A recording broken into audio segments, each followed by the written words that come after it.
Dalam perjalanannya, Lu Yun mendapat kabar penting. Pangeran ketiga mengaku akan mengambil alih posisi Pluto dan menjadi Pluto yang baru. Namun, Lu Yun menertawakannya. Karena menjadi raja pada tahap ini sama sekali tidak ada artinya. Kemanapun Lu Yun dan Long Ying lewat, semuanya hancur. Sialan alam atas. Lu Yun mengertakkan gigi, berharap dia bisa mencapai alam atas dan menjungkir balikannya. Saat ini, pangeran ketiga tidak lagi berada di wilayah barat, tetapi kembali ke istana di kota Hades. Setelah terbang dalam jarak normal, Lu Yun dan keduanya buru-buru mengubah arah dan langsung menuju kota dunia bawah. Pagi hari ketujuh, keduanya akhirnya sampai di kota Hades. Di kota Hades, slogan-slogan seperti, Pluto sudah mati, pangeran ketiga adalah raja, diteriakkan di mana-mana. Bukankah pangeran ketiga takut akan hukuman ilahi karena melakukan ini? Long Yan berkata dengan marah. Hukuman Tuhan, dia bahkan tidak peduli dengan keadilan, jadi apalagi yang dia takuti. Lu Yun langsung pergi ke istana, dia ingin bertemu pangeran ketiga dan meminta penjelasannya. Di depan istana, ratusan pengawal berperalatan lengkap dan tampak berjaga-jaga terhadap kedatangan seseorang. Lu Yun mendekat dan menemukan bahwa orang yang bertanggung jawab mengatur para penjaga sebenarnya adalah seorang kenalan lama, Su Ying. Panggil pangeran ketiga untuk keluar. Ada yang ingin kutanyakan padanya. Hei, bukankah ini Marsekal Lu? Jika ada yang harus kau lakukan, masuklah dan beritahu Pluto secara langsung. Su Ying dengan hormat menyingkir. Bah, beraninya dia menyebut dirinya Pluto. Long Yan meludah, betapa tak tahu malunya. Pengkhianat pemberani yang berani menghina Pluto pantas dihukum mati. Ayo, tangkap orang ini ke jenderalku. Saat Su Ying meraung, penjaga di sekitarnya langsung mengepung keduanya. Long Ying tidak peduli tentang itu, dia langsung berubah menjadi tubuh aslinya dan melompat ke udara. Dia membuka mulut naganya, dan beberapa bola api menyembur keluar, membuat para penjaga terbang menjauh. Hahaha, Marsekal Lu, apakah kamu di sini untuk merayakannya untukku? Tiba-tiba, beberapa sosok terbang ke dalam istana, dipimpin oleh pangeran ketiga, diikuti oleh Hei Hu dan lainnya.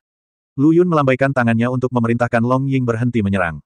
Pluto, sekarang Pluto sedang memperbaiki dunia bawah di timur Laut Cina Timur, dan kamu, Pluto palsu, memiliki kualifikasi apa yang kamu miliki untuk tinggal di kota ini dan bersenang-senang? Lu Yun berkata dengan marah. Hahaha, orang itu tidak layak menjadi Raja Hades. Pangeran ketiga tertawa dan berkata, pedang Hades ada di tanganku. Sekarang dukungan rakyat adalah bahwa akulah Raja Dunia Bawah yang sebenarnya. Kamu pantas mendapatkannya. Lu Yun mengerutkan kening. Pangeran ketiga tidak menganggapnya serius, berbalik dan berkata kepada Hei Hu di sampingnya, Hei Hu, kenapa kamu tidak pergi dan menyapa saudaramu? Wajah macan hitam muram, dia menatap pangeran ketiga dan kemudian ke Lu Yun.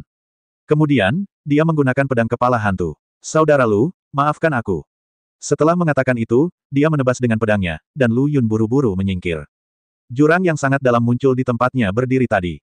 Saudara macan hitam, apakah kamu ingin terus bekerja untuk orang seperti itu? Lu Yun berteriak keras.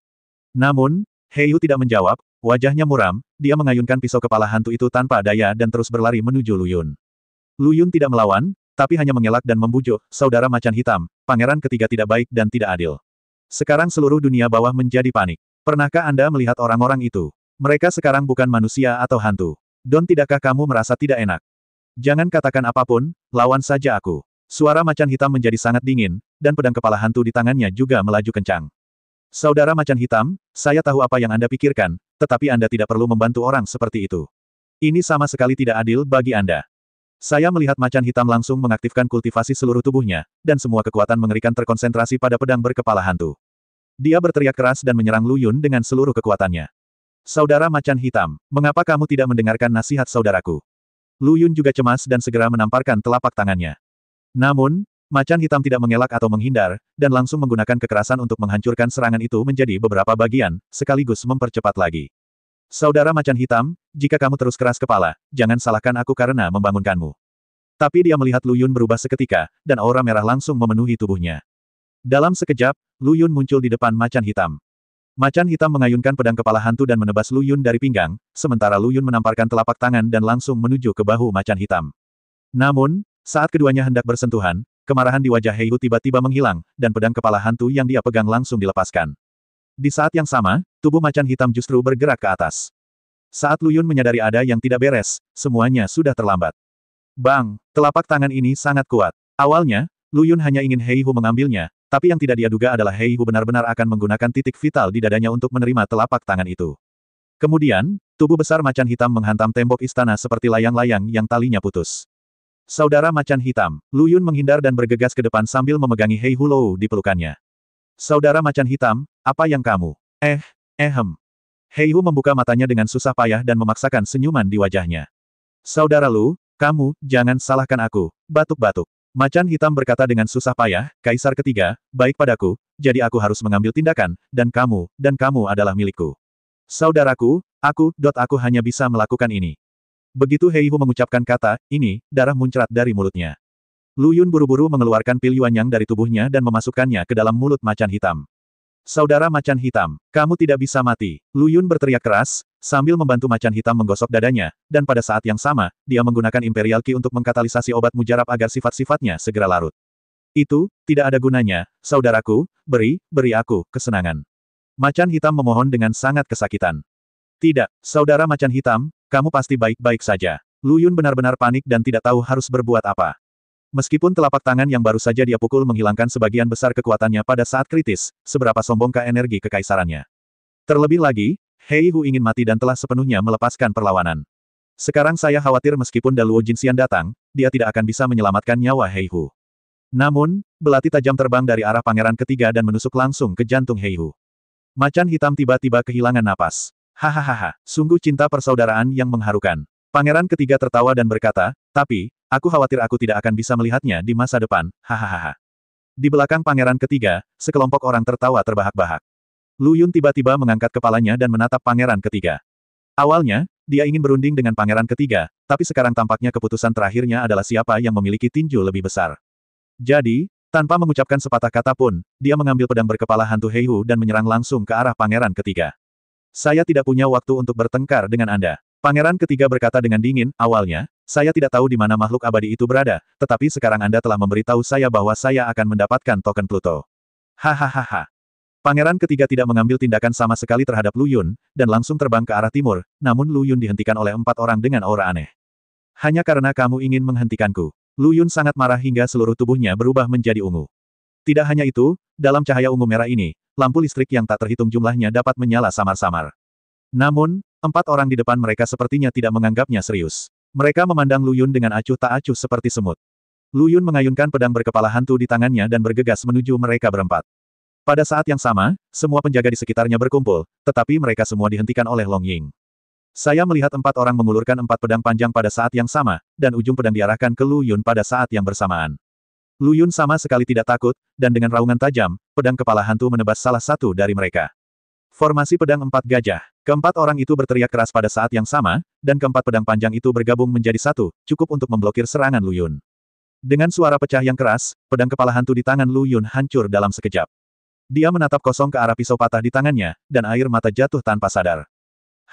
Meskipun kamu hanya berada di alam roh surgawi, kamu mencoba melawan kami dan Dewa Surgawi Tai. Si idiot itu benar-benar mengatakan betapa hebatnya dia. Menurutku sudah jelas bahwa dia membuat gunung dari sarang tikus mondok. Jika aku mengetahui hal ini, kita berempat tidak perlu datang ke sini sama sekali. Cukup mengirim murid luar. Bunuh dia, dan aku akan kembali dan membaca buku kecilku.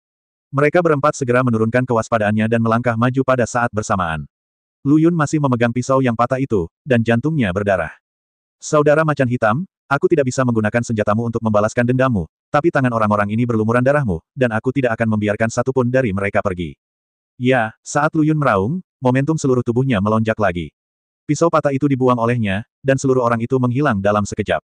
Keempat orang itu melihat lokasi asli Lu Yun dengan wajah tidak percaya. Bang, adik keempat, mereka bertiga berteriak keras. Saya melihat anak bungsu dari 4 orang, dengan kepalan tangan ditarik dari belakang di ulu hati. Tinju itu berlumuran darah merah cerah dan berputar maju mundur. Pria itu menundukkan kepalanya, menatap dadanya dengan ngeri, dan pada saat yang sama meminta bantuan kepada 3 kakak laki-lakinya. Selamatkan aku, Tuan, kakak senior, selamatkan. Namun, sebelum dia bisa menyelesaikan kata-katanya, kepala Lu Yun sudah terbentur. Adik keempat, mereka bertiga menyaksikan adik laki-laki mereka jatuh dari langit, dan mereka semua menghunus pedang mereka lagi dan bergegas menuju Lu Yun dengan ganas. Orang-orang di dunia atas akan ditekan oleh dunia ini. Bahkan jika Anda memiliki budidaya Tai Celestial Immortal, Anda tidak dapat mengerahkan kekuatan sebesar itu. Terima saja kematian Anda. Dada Lu Yun tersulut api balas dendam yang berkobar, dan dia dengan cepat menyerang mereka bertiga. 3 lainnya tidak berani mengabaikan, dan buru-buru mengaktifkan budidaya mereka. 3 sinar cahaya putih segera menyelimuti mereka bertiga. Apakah ini teknik alam atas? Saya ingin melihat apa yang spesial darinya. Lu Yun mengatupkan giginya, dan dengan udara mendominasi di tinjunya, dia langsung menyerang pemimpin di depannya. Kakak, hati-hatilah. Beraninya kamu melakukan kesalahan meskipun kamu berada di alam roh surgawi. Mari kita lihat apakah aku tidak bisa menghentikan serangannya. Ya. Pria yang dikenal sebagai kakak laki-laki itu tidak menghindar, tetapi langsung menghadapi serangan Lu Yun dengan tubuhnya. Lu Yun telah mengerahkan seluruh kekuatannya ke dalam tinjunya. Bang! Terdengar suara keras, dan gelombang suara langsung menyebar ke segala arah. Lu Yun memuntahkan darah dari mulutnya dan terbang sejauh 3 kaki. Di sisi lain, kakak laki-lakinya masih berdiri di tempatnya. Itu saja, kamu. Sebelum kakak laki-laki itu selesai berbicara, dia sepertinya menyadari ada sesuatu yang tidak beres. Dia tiba-tiba melihat ke bawah dan menemukan bahwa bagian bawah tubuhnya benar-benar jatuh. Engah! Kakak tertua muncrat darah dari mulutnya dan tubuhnya terjatuh dengan cepat. Kakak, orang di sebelah kiri buru-buru mengejarnya, sementara orang lain berbalik dan lari. Melihat ini, Lu Yun buru-buru mengejarnya. Kakak laki-laki, kamu. Demikian pula, Lu Yun telah menghancurkan kepala pria itu hingga berkeping-keping sebelum rekan magangnya dapat mencapai tempat yang sama. Menatap pria yang melarikan diri itu, di manakah jejaknya? Satu benar-benar lolos, ahem. Tidak jauh dari situ, kekuatan Long Ying meledak sepenuhnya. Meskipun ada banyak penjaga, bagaimana mereka bisa menjadi lawan Long Ying? Setelah Lu Yun mendarat, Long Ying membunuh semua penjaga di sini. Apakah kamu akan mengejarku? Long Ying bertanya dengan lembut. Lu Yun perlahan menggelengkan kepalanya. Kemudian, dia berjalan ke tubuh Hei Hu, mengangkatnya ke seluruh tubuh, dan kemudian melompat ke udara. Di puncak gunung yang tidak terlalu tinggi, Lu Yun berlutut di depan tas kubur. Dia menusukkan pedang kepala hantu yang patah ke tanah dengan keras, dengan air mata berlinang. Pikirannya dipenuhi dengan gambaran dirinya dan macan hitam bersama. Dengan cara ini, setelah berlutut di depan makam Hei Hu sepanjang hari dan malam, Lu Yun perlahan berdiri. Aku akan menemukan orang yang paling kucintai dan kemudian meninggalkan dunia bawah. Apakah kamu masih ingin mengikutiku? Kamu bilang kamu ingin membawaku mencari saudaramu, kata Long Ying lembut. Lu Yun tersenyum penuh arti, lalu mengangguk sedikit. Keduanya melompat ke udara dan terbang menuju wilayah utara. Luo Li dan Liu Yaner masih berada di kota Kuangsha. Sudah waktunya untuk membawa mereka keluar. Akan lebih baik jika ada berita tentang Chu Yao. Terlebih lagi, dunia bawah tidak damai sekarang. Jika tidak berhasil, mereka akan dikirim kembali ke dunia roh. Tapi apa gunanya mengirimkannya kembali? Malapetaka 10.000 tahun semakin dekat. Di manakah yang masih sama? Memikirkan hal ini, Lu Yun hanya bisa menghela nafas. Long Ying selalu memiliki kepribadian yang dingin. Bahkan jika Lu Yun seperti ini, dia tidak bertanya lagi dan hanya mengikutinya. Mengikuti kota Hades ke utara, wilayahnya tiba-tiba menjadi luas, dan sudah memiliki ciri-ciri bentang alam wilayah utara. Pada saat yang sama, semakin sedikit orang di dunia bawah yang dapat dilihat, yang sebenarnya membuat Lu Yun merasa jauh lebih baik. Suatu hari satu malam kemudian, Lu Yun melihat pegunungan yang gundul. Dia berhenti dan bertanya pada Long Ying di belakangnya, di mana tempat ini? Mengapa aku merasa seperti pernah bertemu sebelumnya? Apakah kamu masih ingat milik Tuan Piro di kota Kuangsha? Long Ying bertanya. Tentu saja aku ingat, maksudmu, ini juga batu sumber milikku. Lu Yun berkata dengan heran. Ya, tapi tempat ini sudah lama ditinggalkan dan tidak ada yang menambangnya. Lu Yun perlahan terbang melintasi pegunungan, dia selalu merasa ada yang tidak beres di sini, tapi untuk sementara dia tidak tahu apa yang salah. Bau ini. Long Ying tiba-tiba mengerutkan kening dan menatap kosong ke lokasi di pegunungan di bawah. Lu Yun mengikuti pandangannya dan melihat gunung-gunung di bawahnya tampak bergerak. Apa yang terjadi? Apa yang kamu temukan? Lu Yun bertanya. Long Ying tidak menjawab, tapi jatuh dari langit dan berdiri di posisi tertinggi.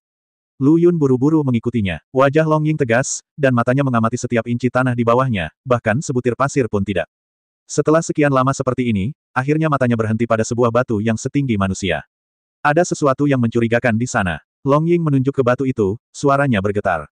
Keduanya sampai di batu besar. Lu Yun mengitari batu itu 2 kali. Namun, batu itu tidak terlihat istimewa. Lu Yun mengujinya dengan Imperial Ki dan tidak menemukan apapun. Dia menatap Long Ying, menunggu jawabannya. Long Ying tetap diam, tapi dengan lembut memindahkan batu itu. Sebuah lubang dengan diameter hanya setengah kaki tiba-tiba muncul di hadapan mereka berdua. Keduanya saling memandang, dan Lu Yun mau tidak mau langsung melompat.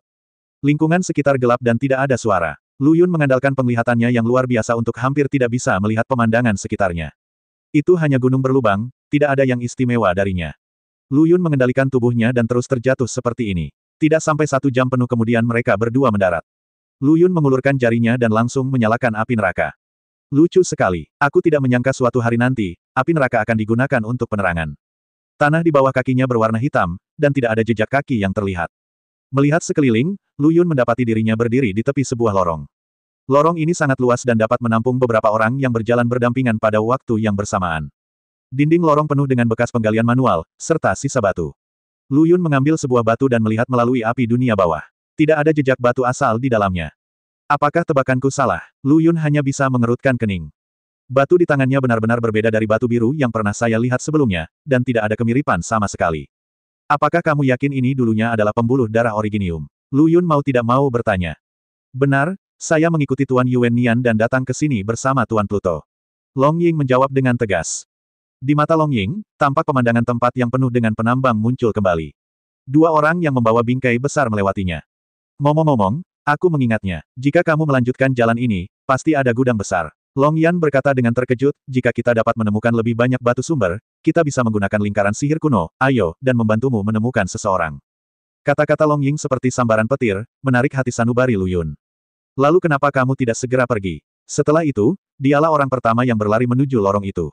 Tapi setelah berlari lama, Lu Yun tidak bisa menahan keraguan pada dirinya sendiri. Entah itu di belakang atau di depannya, pemandangan yang dilihatnya tetap sama, tanpa perubahan apapun.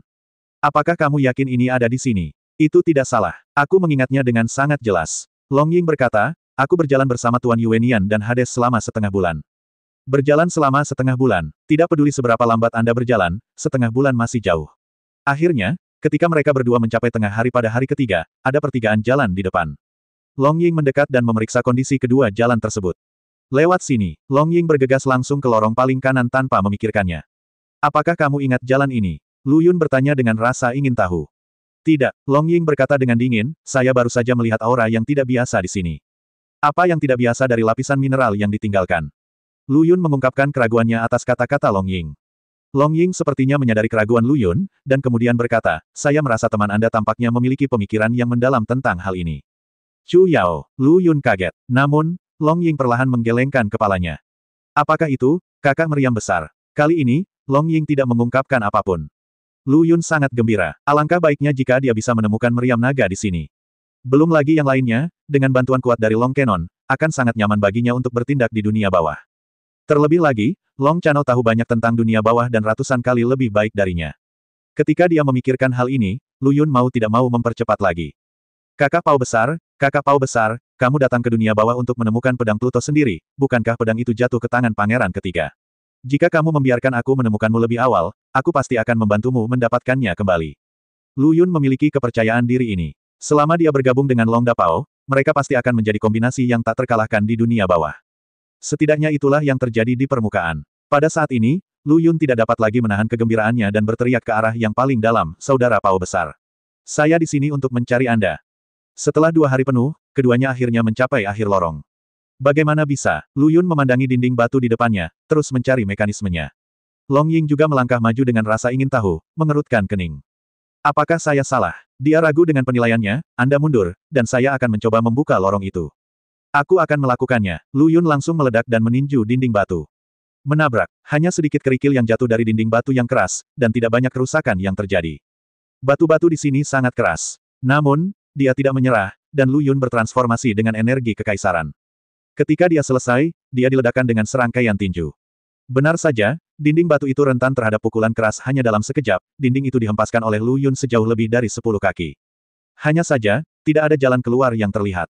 Segera, api neraka di antara jari-jarinya tiba-tiba menjadi lebih kuat, dan sekali lagi bergabung dengan energi kekaisaran dan meledak ke arah dinding batu. Menabrak, mereka ada di mana-mana dan kapan saja, hampir menghalangi jalan. Setelah debu dan asap berlalu, hembusan angin bertiup menerpa wajah mereka. Lu Yun sangat gembira, melirik ke arah Long Ying, dan buru-buru mulai membersihkan kerikil di lorong. Namun, tidak ada sedikit pun kegembiraan di wajah Long Ying, malah dia mengerutkan kening. Tidak, ada apa? Aku sudah bisa merasakan aura kakak meriam besar sekarang. Kata Lu Yun bersemangat. Bukan nafasnya yang salah, tapi jiwanya. Jangan khawatir untuk saat ini, kita akan membicarakannya setelah kita menemukan Brother Big Cannon. Sebuah lorong telah dibersihkan, dan ruang gelap muncul di bawah. Angin gelap bertiup keluar dari lubang kecil, menimbulkan suara menderu. Siapa yang bisa memberitahuku seberapa dalam tambang yang ditinggalkan ini? Lu Yun berkata tidak senang. Aku akan pergi dulu kali ini, ikuti aku baik-baik. Long Ying melompat turun terlebih dahulu, lalu berubah menjadi naga raksasa, dengan cahaya kemasan menyinari seluruh tubuhnya. Lu Yun melompat turun dan mendarat tepat di kepala Long Ying. Dengan cahaya yang memancar dari tubuh Long Ying, Lu Yun secara kasar dapat melihat seperti apa tempat ini. Milikku, tambang yang sangat besar. Ini jauh lebih besar dari tambang di bawah mercusuar Lord Piro. Bisa dibayangkan berapa banyak orang yang bekerja di sini pada masa kejayaannya. Dong, ledakan. Suara pelan dan berirama terdengar dari bawah. Lu Yun merasakan sesaat di dalam hatinya, lalu menunduk. Tapi tidak ada yang terlihat. Apakah kamu mendengar suaranya? Lu Yun bertanya dengan penuh semangat. Aku mendengarnya. Ada di suatu tempat di tambang di bawah. Jawab Long Ying. Begitu pula suaranya juga bergetar. Dong, dong. Ledakan. Ah bersin. Siapa yang memikirkan aku? Keduanya dengan cepat turun ke tambang. Lu Yun mengangkat tinggi-tinggi api neraka di tangannya, tapi jarak pandangnya mungkin sangat rendah. Dia tidak bisa melihat apapun dalam radius 3 kaki. Cari secara terpisah. Lu Yun berkata dengan lembut. Long Ying tidak sabar untuk bangun, dia masih mempertahankan wujud naga raksasa, dan menggunakan cahaya yang dipancarkan dari tubuhnya sebagai penerangan. Dia berada 3 kaki dari dasar tambang, dengan cepat mengayunkan tubuh naganya dan terbang ke arah lain. Lu Yun berjalan ke arah yang berlawanan. Dong, dong. Ledakan. Masih ada suara ketukan yang berirama. Tapi Lu Yun lama mencari dan tidak menemukan apapun. Aneh. Suaranya jelas ada di dekat sini, tapi di mana orangnya? Suara, dong-dong, ini sama sekali tidak menunjukkan arah yang spesifik. Lu Yun mencoba berteriak beberapa kali tetapi tidak mendapat respon apapun. Melihat ke belakang, Long Ying, yang seluruh tubuhnya bersinar dengan cahaya kemasan, tidak terlihat. Dalam keputusasaan, Lu Yun hanya bisa terus bergerak maju. Dengan cara ini, setelah berjalan selama 1 jam, keduanya akhirnya bertemu. Long Ying berubah menjadi bentuk manusia, dengan wajah jelek, dan perlahan menggelengkan kepalanya ke arah Lu Yun. Lu Yun menghela nafas diam-diam, tapi tidak berani bersuara. Dia hanya melewati Long Ying dan terus mencari. Di tambang Nuoda, Lu Yun sudah mulai merasa kesal. Seolah-olah manusia baru saja tiba di bulan, dikelilingi dunia yang dingin. Selain suara, dong-dong, yang sesekali terdengar, tidak ada suara lain. Setelah beberapa kali bertemu dengan Long Ying, dia memutuskan untuk menyerah. Long Ying membiarkannya beristirahat di tempatnya dan melanjutkan pencariannya. Tidak banyak yang tersisa, hanya dalam 2 atau 3 hari, kita seharusnya bisa mencari seluruh tambang. Long Ying berkata dengan lembut, jika saya masih tidak dapat menemukan apapun, saya akan menyerah. Lu Yun mendengar ketidakberdayaan dan keengganan dalam suaranya. Melihat dia perlahan pergi, sedikit rasa bersalah muncul di hatinya. Dia berjanji pada Long Ying bahwa dia akan menemukan Long Dapao dan memperkenalkannya padanya, tapi sekarang, dia ingin menyerah dulu, dan sepertinya dia tidak bisa membenarkannya tidak peduli apa yang dia katakan.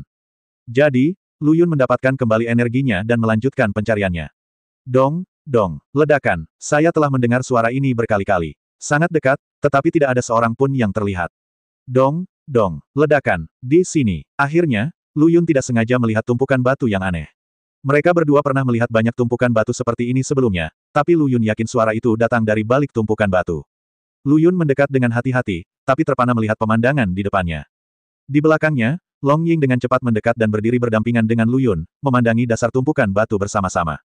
Lama sekali, siapa yang bisa melakukan hal keterlaluan seperti itu? Itu keterlaluan bagi manusia dan dewa.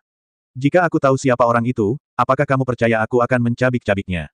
Dong, dong, ledakan. Siapa yang merindukanku? Dragon Cannon. Ah si.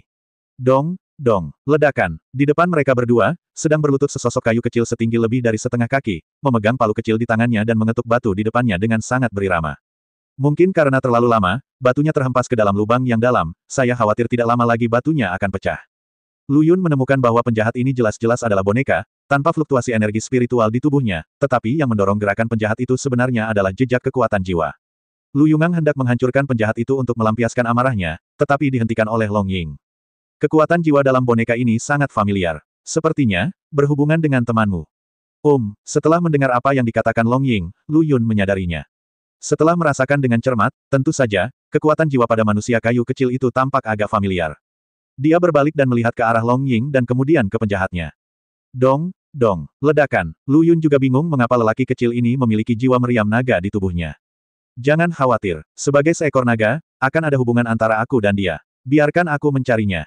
Setelah mengatakan itu, Long Ying duduk bersila di depan penjahat dan membentuk segel dengan tangannya pada saat yang bersamaan. Dan di antara kedua tangannya, cahaya perak tiba-tiba keluar, menutupi sosok kayu itu. Tiba-tiba, penjahat itu menghentikan apa yang dia lakukan dan menahan palu itu tanpa bergerak. Setelah minum teh, Long Ying perlahan berhenti. Bagaimana? Lu Yun bertanya dengan tergesa-gesa. Sepertinya temanmu, ditangkap dan dipenjarakan di tempat misterius. Long Ying mengerutkan kening. Di mana? Long Yan menggelengkan kepalanya perlahan, aku hanya bisa melihat bahwa di dalam gua, tubuh temanmu sudah diperbaiki. Di depannya, ada banyak benda aneh, berbentuk persegi, dan bisa memancarkan cahaya. Cahaya terang. His. Lu Yun tiba-tiba teringat pada organisasi misterius itu. Benda persegi yang memancarkan cahaya terang itu, mungkinkah itu instrumen penelitian ilmiah?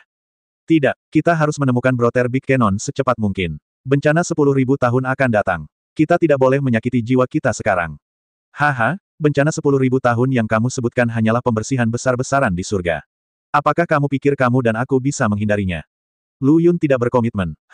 Belum lagi dunia bawah, bahkan di dunia atas, atau di seluruh surga dan dunia, makhluk hidup mana yang bisa melarikan diri. Ketika Long Ying mengucapkan kata-kata ini, ekspresinya sangat serius.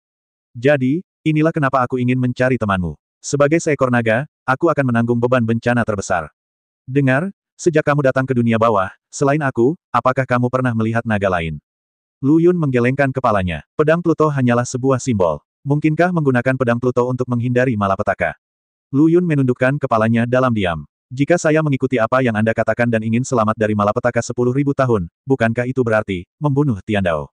Inilah kebenarannya. Namun, di seluruh langit dan dunia, siapa yang dapat menghancurkan jalan surga? Saat Lu Yun tertegun, Long Ying telah mengambil sosok kayu itu di tangannya, dia meremasnya dengan kuat dan sosok itu langsung berubah menjadi bubuk di tangannya. Di saat yang sama, tangannya yang lain langsung meraih sisa jiwa Long Kenon. Selanjutnya, kita mungkin harus bekerja lebih keras. Apakah kamu siap?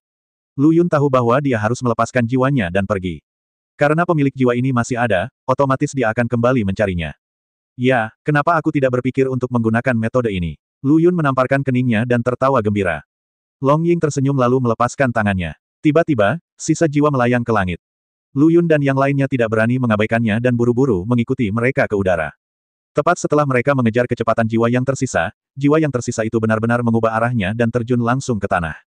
Ikuti aku, Lu Yun berteriak keras, dan tangannya menyalakan api neraka pada saat yang sama, dan menyatukannya. Saat jiwanya terjun ke dalam tambang, Lu Yun mengaktifkan kultivasinya, mengetuk tanah untuk meledakkan lorong selebar 1 orang, dan mengikutinya ke bawah tanah. Jejak jiwa Long Kenon berkelana dengan cepat ke depan, tidak dibatasi oleh lingkungan sama sekali. Tapi Lu Yun berbeda. Bagaimanapun, dia dan Long Ying sama-sama berada dalam daging. Jika dia ingin mengimbangi kecepatan jiwa, dia harus membuka jalan itu sesegera mungkin. Untungnya, Lu Yun telah menguasai api neraka, dan sambil meledakkan lorong tersebut, dia dapat menggunakan api neraka untuk membakarnya kapan saja. 2 jam kemudian, jiwa tersebut benar-benar mempercepat kecepatannya dan kemudian kehilangan jejaknya. Tidak bisa berhenti. Aku merasakannya, temanmu ada di sini. Long Ying berteriak dengan tergesa-gesa. Lu Yun tidak berniat berhenti dan melemparkan pil Yuanyang ke dalam mulutnya. Mengaktifkan Nether Fire menghabiskan terlalu banyak energi spiritual. Bahkan jika dia adalah dewa dan iblis, dia tidak dapat terus mengaktifkan kekuatan Nether Fire untuk waktu yang lama. Untungnya, seperti yang dikatakan Long Ying, setelah minum teh, Lu Yun tiba-tiba merasa tekanannya berkurang. Keduanya muncul di sebuah gua yang besar, terang dan kosong. Ada cahaya menyilaukan di mana-mana, membuat mereka berdua menutup mata dengan tangan. Lama sekali, Lu Yun adalah orang pertama yang beradaptasi dengan cahaya di sini. Dia melihat bahwa tanah di bawah kakinya adalah tanah datar, dan seluruh tanah itu dipenuhi dengan berbagai instrumen. Melihat sekeliling, saya melihat sebuah sangkar besar tidak jauh di depan, dan apa yang terkunci di dalam sangkar itu adalah wujud sebenarnya dari meriam naga, naga emas bercakar 5 kerajaan kuno. Tetapi pada saat ini, mata Long Dapao tertutup rapat, dan tubuh naga Nuoda bergetar tanpa henti dan tidak teratur, seolah-olah dia sangat kesakitan.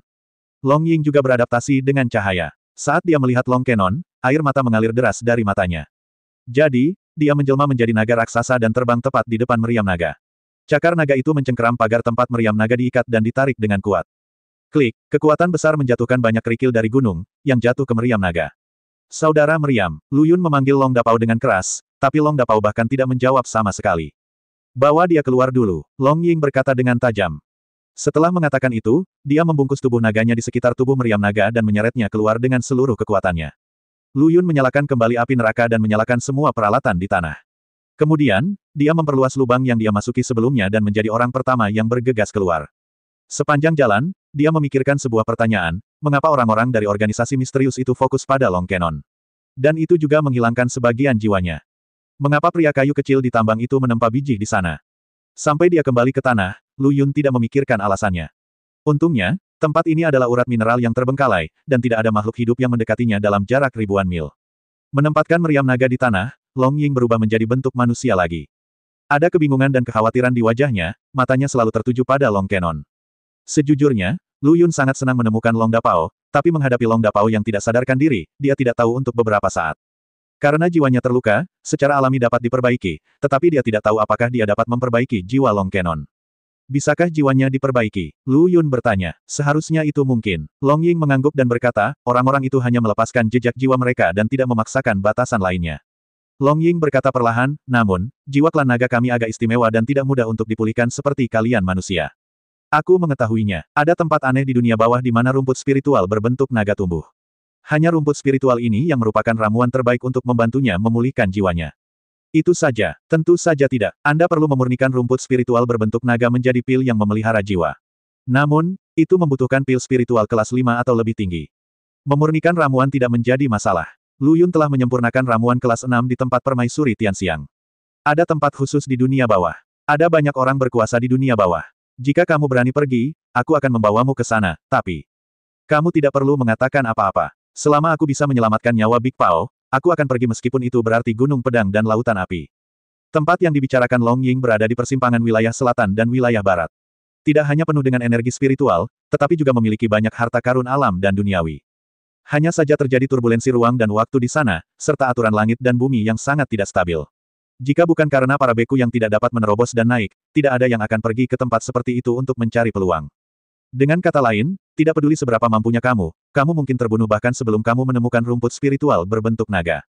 Saya tidak bisa mengendalikan sebanyak itu sekarang. Jantung Lu Yun berdetak kencang. Saya tidak bisa melihat Brother Big Cannon terus seperti ini. Jadi, mereka berdua membawa Long Cannon di jalan. Untungnya, letaknya tidak jauh dari tempat itu. Mereka berdua mengambil tubuh naga dari meriam naga dan tiba di tempat itu hanya dalam waktu setengah bulan. Dibandingkan dengan utara, ini berbeda. Lu Yun memandangi pepohonan tinggi dan subur di sekitarnya dan tidak bisa menahan nafas. Di saat yang sama, ia juga melihat pohon raksasa yang terkoyak oleh retakan ruang akibat distorsi ruang dan waktu. Kerangka binatang buas terlihat di mana-mana, tidak menunjukkan tanda-tanda diserang makhluk lain.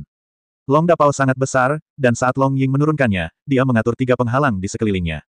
Cari rumput spiritual berbentuk naga, dan aku akan menjaganya, kata Long Ying lembut. Tidak, kali ini, aku berencana untuk menunggu dan melihat. Lu Yun tersenyum licik. Duduk dan tunggu. Long Ying bingung. Bukankah kamu mengatakan bahwa ada banyak orang kuat di sini yang menunggu kesempatan untuk naik? Kakak Big Pao adalah naga emas bercakar 5 dari keluarga kerajaan kuno.